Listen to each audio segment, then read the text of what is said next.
Há alguns meses, o presidente do Comitê de Inteligência da Câmara dos Estados Unidos, Mike Turner, alertou sobre uma séria ameaça à segurança nacional do país, representada por uma capacidade militar secreta da Rússia. Essa declaração gerou preocupação global e ansiedade, sendo aprofundada quando o porta-voz da Casa Branca, John Kirby, confirmou o desenvolvimento por parte de Moscou de uma arma anti-satélite. Posteriormente, veículos de notícias como o The New York Times noticiaram que a Rússia poderia estar se preparando para posicionar uma arma nuclear no espaço, com o objetivo de destruir grandes constelações de satélites utilizadas para comunicações e reconhecimento. Este potencial ataque poderia comprometer a eficácia das forças de defesa ucranianas, que dependem fortemente de comunicações via satélite comerciais, bem como reduzir a eficácia das forças armadas americanas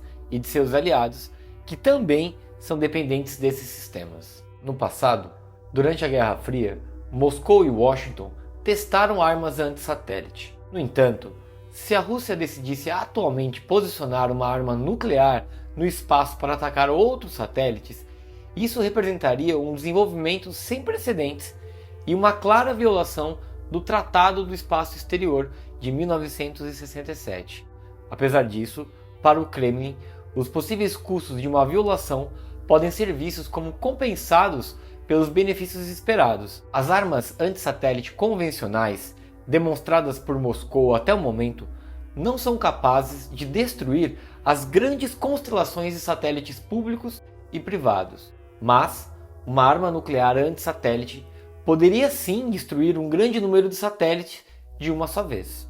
Embora as armas espaciais anti-satélite pareçam algo futurista, Moscou e Washington têm décadas de experiência no desenvolvimento delas. Durante a Guerra Fria, a Rússia considerava suas armas anti-satélite não nucleares capazes de destruir satélites-chave dos Estados Unidos. Mas com o surgimento de constelações de satélites muito maiores no pós-Guerra Fria, essas armas anti-satélites convencionais provavelmente se tornaram menos úteis. Em 2022, pouco antes da invasão da Ucrânia, a Rússia destruiu um de seus próprios satélites em órbita com um míssil lançado do solo, resultando em detritos que forçaram astronautas e cosmonautas da Estação Espacial Internacional a se abrigarem em cápsulas de retorno.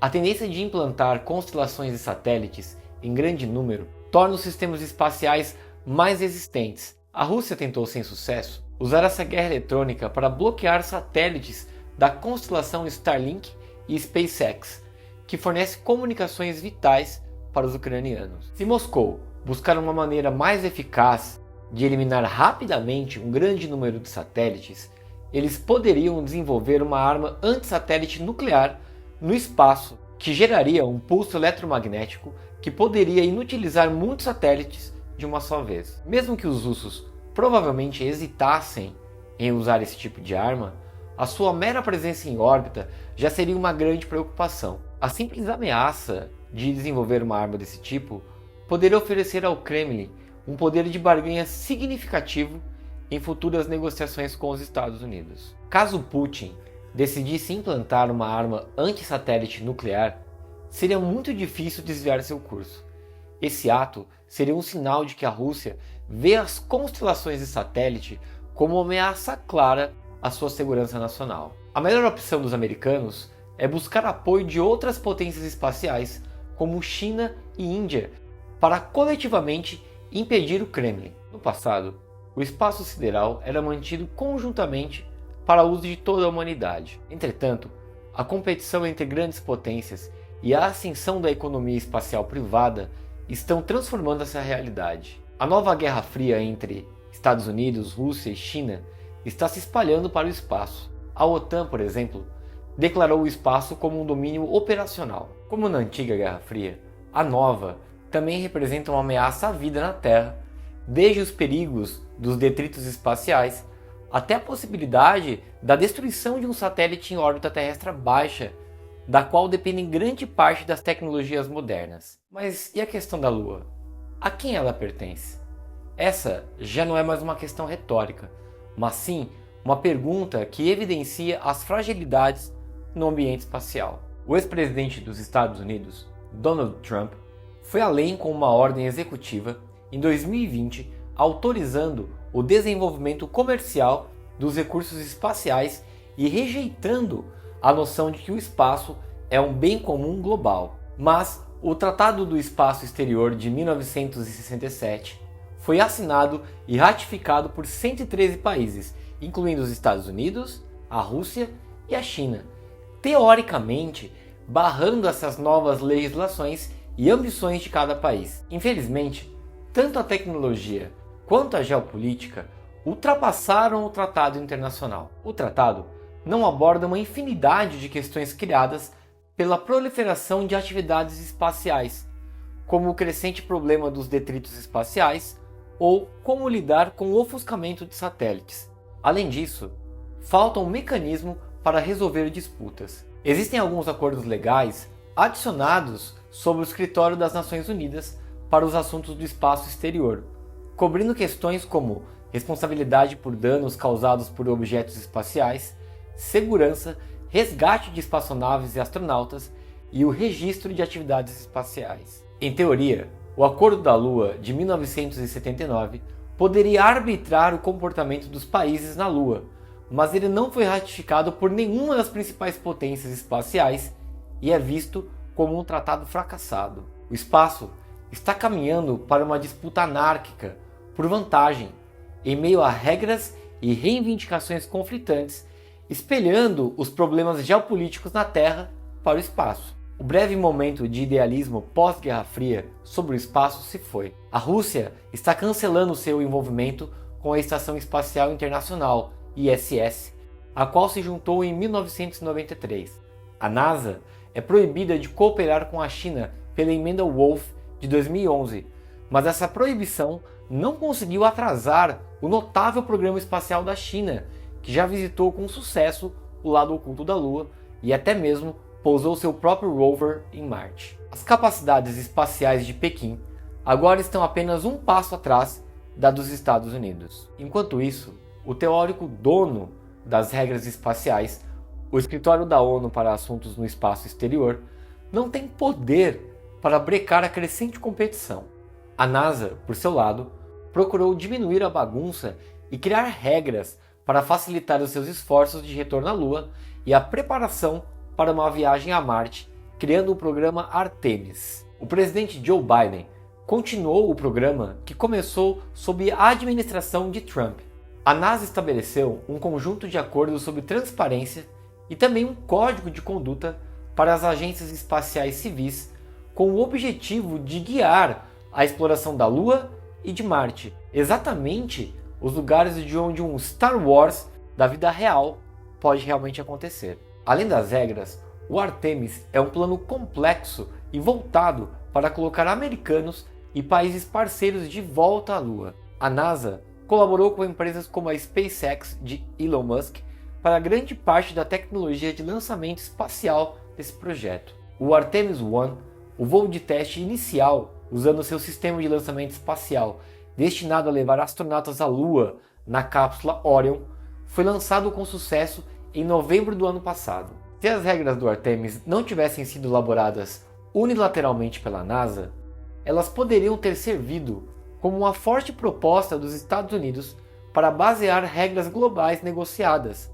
das quais muitas provavelmente teriam sido aceitas. Até o momento, 23 nações assinaram os princípios do Artemis, principalmente aliados e parceiros dos americanos. No entanto, algumas das principais potências espaciais, como China, Rússia e também a Alemanha e a Índia, não aderiram ao programa.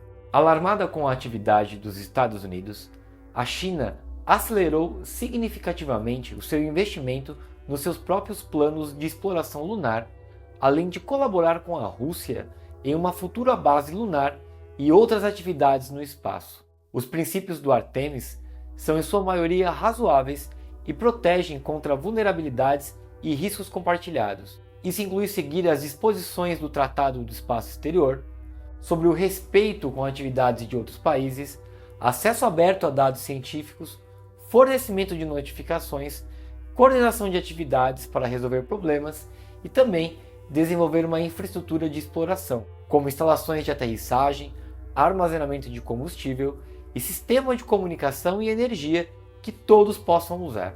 Os signatários do Artemis também concordam em respeitar o princípio do livre acesso a todas as áreas de corpos celestes e todas as outras disposições do Tratado do Espaço Exterior. Mas a linguagem em torno dos recursos espaciais é problemática. O Artemis inclui zonas de segurança autodeclaradas, onde as atividades espaciais dos signatários do acordo podem ocorrer. Mas o problema é a questão de que tipo de ações comerciais, como a apropriação de recursos e territórios, podem acontecer. Os acordos dizem que a extração de recursos de asteroides ou da Lua devem estar em conformidade com o Tratado Internacional, o que por si só já é contraditório, já que o Tratado do Espaço Exterior diz de forma clara que os corpos celestes não estão sujeitos à apropriação nacional por reivindicação de soberania. Então, qual é a base legal para as nações construírem bases na Lua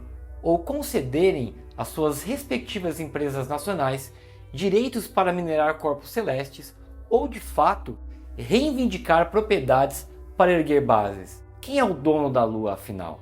E se a China, ou a Rússia, ou a Índia chegarem lá primeiro e concederem seus direitos às suas próprias empresas de mineração espacial? Nesse cenário, quase certamente estaremos de volta ao Velho Oeste, com uma competição acirrada por recursos em um lugar completamente sem lei para regular os conflitos. Adicione a isso os Estados Unidos, a China e a Rússia colocando em prática armas espaciais e a possibilidade de um conflito em órbita. Como começar a escrever um conjunto genuíno de normas de governança? Sem dúvida, o problema mais urgente é a remoção de detritos espaciais, um risco mútuo para todas as nações que exploram o espaço. Em maio de 2002, tínhamos 5.465 satélites em órbita pertencentes a cerca de 100 nações, com 3.400 desses sendo dos Estados Unidos. Cerca de 2.900 desse número são do setor privado. A proliferação de pequenos satélites de banda larga, Starlink, aumentaram esse número. Elon Musk planeja lançar 42 mil satélites Starlink, enquanto o Google e a Amazon planejam lançar cerca de 3 mil satélites cada um. Esses satélites são todos vulneráveis. Existem pelo menos 27 mil detritos espaciais rastreados pela rede de vigilância espacial do Departamento de Defesa dos Estados Unidos.